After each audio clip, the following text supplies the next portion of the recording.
Science and technology plays a significant role in the Philippines as the country continues to pursue progress and development. The science and technology sector is composed of individuals who are dedicated to innovation, research, and development of various fields such as medicine, engineering, computer science, and biotechnology. In this context, personality who excel in science and technology have become essential in shaping the future of the country. These individuals are setting the bar high for scientific and technological advancement in the Philippines and serve as role models for future generations. Did you know that science and technology first started during pre-colonial period, Spanish colonial period, American period, post-Commonwealth era, Marcos era, and martial law? And now, let's talk some of the personalities in science and technology in the Philippines and their contribution to the society. Certainly, here are some notable individuals who have made significant contribution to the development of science and technology in the Philippines. Number 1. Dr. Fee Del Mundo.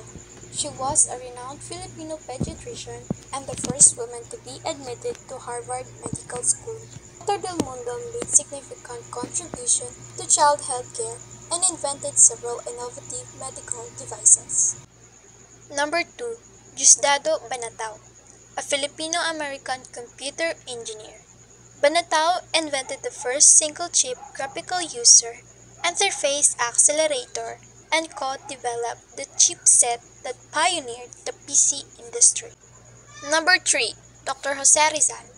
While primarily known for his nationalist and literary contribution, Dr. Jose Rizal also made significant scientific contribution.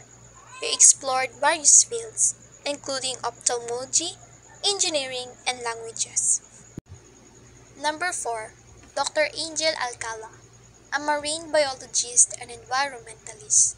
Dr. Alcala has dedicated his life to the preservation of marine resources. He played a vital role in establishing marine sanctuaries and promoting sustainable coastal management. Number 5. Dr. Lourdes Cruz, known as the Queen of Venom. Dr. Cruz is a biochemist whose research on marine cone snails has led to significant breakthrough in the field of medicine, including the development of painkillers. Excellent! Now, let's move on to the individuals we interview regarding the science and technology in the Philippines. So good day, I am here at the College of Business and Management building and I'm with Miss. My name is Thea Vivianes Miria from College of Business and Management. I am 4th year BS Entrepreneurship student. Ate, are you familiar with the subject Science, Technology, and Society? No. But do you have any idea about the subject? I think science and technology is about the existing of technologies in the society and application of science. I have here po 10 questions regarding science, technology, and society that I would like to ask about.